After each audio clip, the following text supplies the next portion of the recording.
I have experienced discrimination throughout my life due to my sister being regarded as the golden child. At long last, I had the opportunity to seek my long-awaited revenge on my wedding day. We have known each other since our husbands, Charlie, 26M, Cheryl, 28F, my sister-in-law, and I, 26F, attended high school together. Charlie and I were in the same year and have been high school sweethearts, starting our relationship in sophomore year and remaining together ever since. However, my relationship with Cheryl has always been quite different. She has always disliked me, and I would go as far as to say we were high school rivals, as the feeling was mutual. Despite being 2 years older than us and a senior, Cheryl never hesitated to be incredibly rude and unkind toward me. She was a notorious bully in high school, and unfortunately, not much has changed.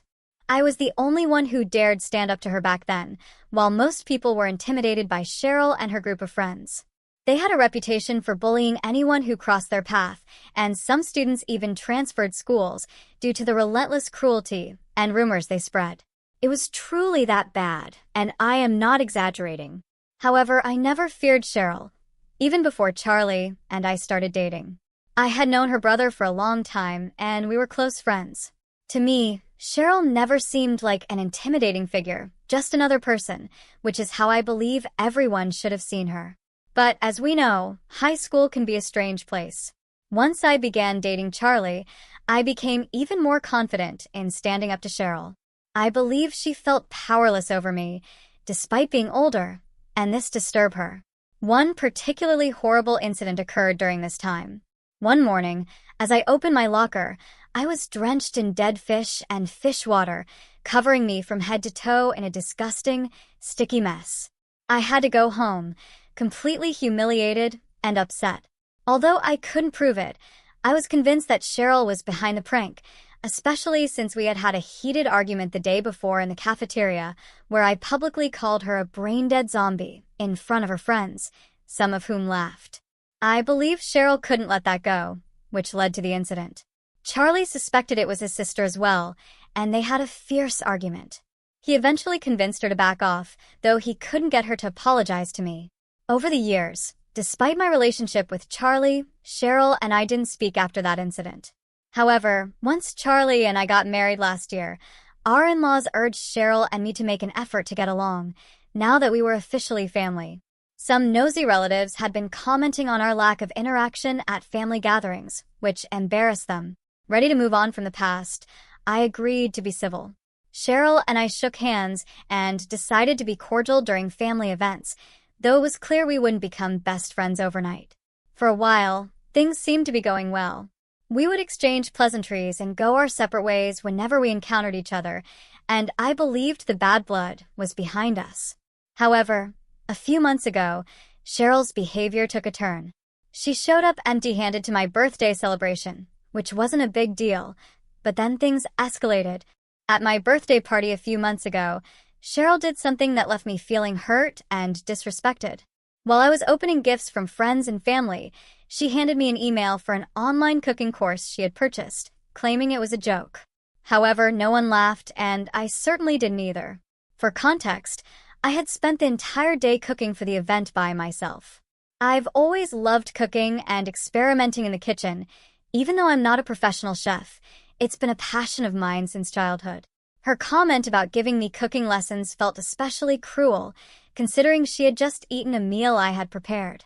As Charlie pointed out, everyone knew I had cooked everything. I was deeply offended because I had worked so hard, waking up at 6:30 a.m. to make sure everything was perfect. Even after trying to explain her comment as a joke, no one truly laughed.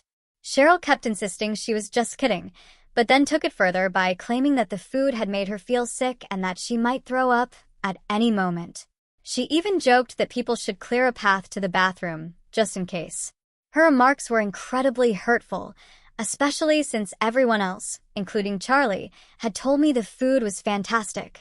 By the end of the evening, I was relieved when she finally left, as she had spent the whole day making jokes at the expense of my cooking.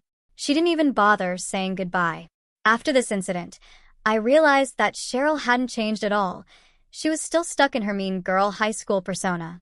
I had started to believe she might be a decent person, but after what happened on my birthday, I decided to distance myself from her again. Cheryl had her birthday last week, and although we're not on great terms, she felt obligated to invite me since I had invited her to my party. Plus, it would have been awkward for Charlie to attend without me, so I went along to keep the peace within the family. At her party, I decided to give her a taste of her own medicine. A few weeks earlier, I had overheard a conversation between her and Charlie. Cheryl had come to our house looking upset and insisted on speaking to him privately. I overheard their conversation because I was standing just outside the room, curious to hear what she had to say. Cheryl confided in Charlie that she was pregnant, but she was very anxious and felt unprepared. She wanted advice on whether to keep the baby.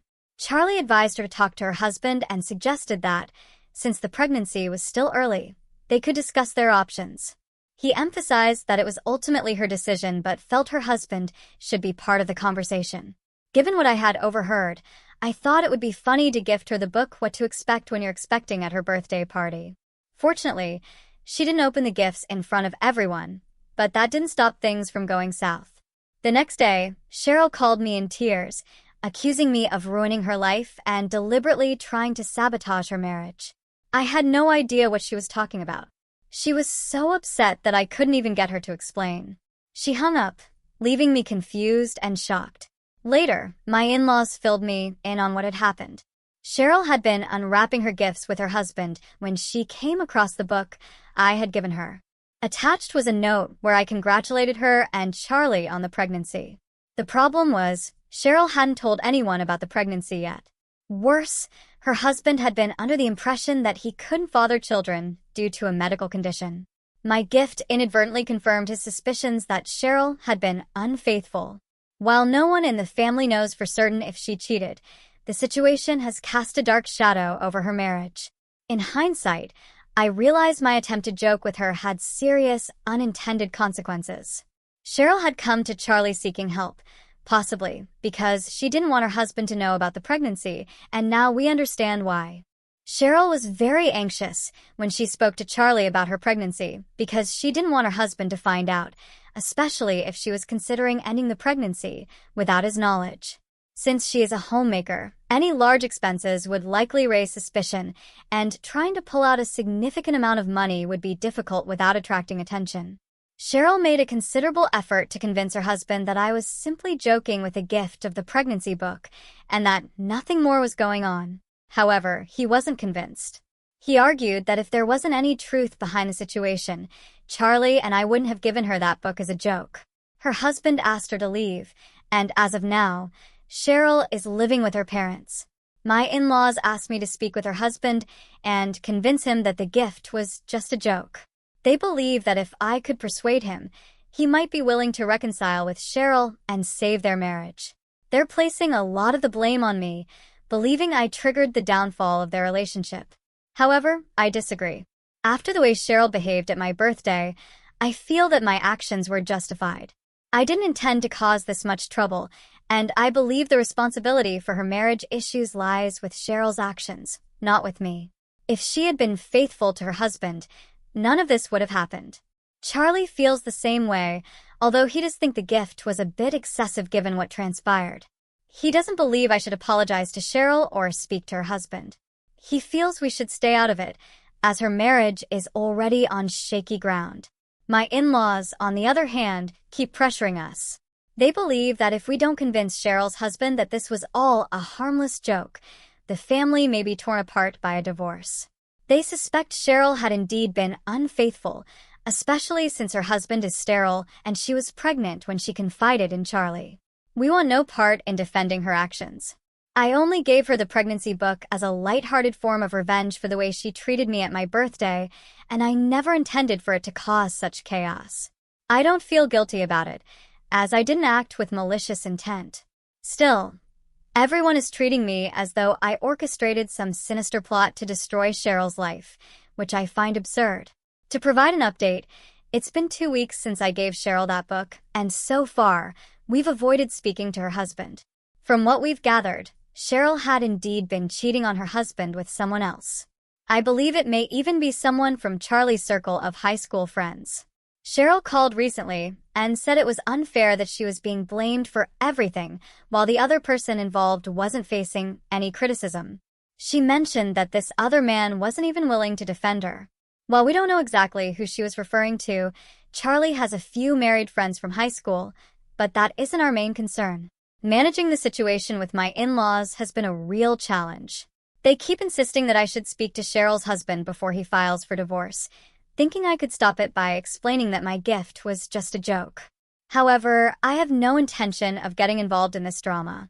If Cheryl's husband wants a divorce, he should have already moved forward with it by now, and I'm not sure what he's waiting for. Regardless, my in-laws still believe there's time to fix things and that I can somehow help. But I refuse to get dragged into a situation that isn't my responsibility. Over the past few weeks, things have become increasingly challenging for us, leading to a tough decision yesterday. We decided to block Cheryl, her husband, and my in-laws as their constant pressure was becoming overwhelming. We've tried explaining our position multiple times, but after 2 weeks of back and forth, it became clear that we weren't getting anywhere. Cheryl was a bully to me in high school, and while many people commenting on my first post thought what I did was unacceptable, I still believe I don't need to feel guilty, especially since she had been unfaithful to her husband. However, people are free to disagree with me. 3 days have passed since our last update, and we finally identified the person Cheryl had been having the affair with, one of Charlie's closest friends. This revelation surprised us, especially since his family had been acting irrationally for the past 2 weeks. Apparently, this friend couldn't bear the guilt any longer and confessed everything to Charlie. It turns out that the affair had started about a year ago, around the time of our wedding. We were both shocked and are still trying to process everything. Charlie is close to all of his friends, and we never expected such a betrayal. To make matters worse, the friend in question has been married for 3 years, and his wife seems to genuinely love him. I know her personally, and she often speaks highly of her husband, which makes this situation even more painful. We decided to cut ties with him immediately. We're also not telling anyone for now, as we don't want to damage his reputation further. We did, however, tell him that he needs to come clean to his wife. She deserves to know the truth. He also provided us with evidence of Cheryl's infidelity, confirming everything. We concluded that nothing good would come from getting more involved, so we've kept everyone blocked. To our knowledge, neither Cheryl nor her husband has spoken to anyone about this yet. Everyone still believes we're on good terms with my in-laws, and Charlie's family remains unaware of the drama brewing behind the scenes. We suspect they're trying to keep things quiet to preserve the family's reputation, which makes sense, considering how much they care about appearances. For now, we're content with keeping our distance and focusing on ourselves. With Charlie's cousin's wedding coming up, there's some uncertainty about whether my in-laws or Cheryl will attend, given the current circumstances. If they do, it's sure to be an uncomfortable event for everyone. It's been nearly 2 months since my last update, and honestly, nothing particularly eventful has happened in that time. After we cut ties with my in-laws, there was no further communication from their side, so we assumed that perhaps Cheryl and her husband managed to work things out. There haven't been any announcements about a pregnancy or a divorce, so we figured they might have resolved things. Good for them, I suppose. Charlie and I, however, are certain that infidelity rarely stays hidden forever, so we don't concern ourselves with the details of their marriage anymore. When the truth eventually comes to light, Cheryl will face the consequences of her actions. As for the pregnancy, we suspect she might have terminated it, but we're not invested in what happened. It's not our business, and we've chosen to stay focused on our own lives. That was until we attended Charlie's cousin's wedding a few days ago. Both Cheryl and her husband, as well as my in-laws, were present. When we arrived, we acted as though they didn't exist and avoided even saying hello. Naturally, the rest of the family noticed, and it didn't take long for people to start asking questions, albeit subtly.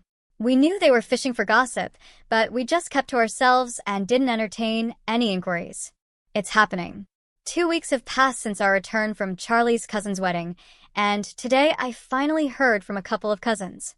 Cheryl announced that she and her husband are divorcing. She claimed it was a mutual decision to part ways and asked everyone to respect their privacy during this difficult time. What a load of lies. She's acting like people weren't present at the wedding and like her entire family doesn't know the real reason they're splitting up. Everyone already knows. So why is she pretending otherwise? Of course, we'll be respecting her privacy. No one needs to ask her what really happened because it's already out there. The rumors started when Charlie told a few of his friends, and now even Cheryl's friends have learned about it.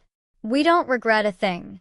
She spent so much time trashing us that we have no reason to feel guilty or sorry for what we did.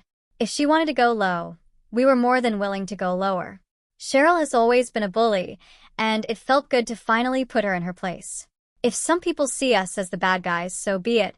We can live with that. For example, my in-laws have completely cut us off. They even had their lawyer contact Charlie to let him know they've decided to sever ties with us, and more importantly, they plan to cut us out of their will. As if we'd hear that and start begging for forgiveness.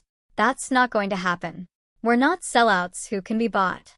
Besides, Cheryl hasn't worked since she graduated, and she's been living off either her parents or her husband.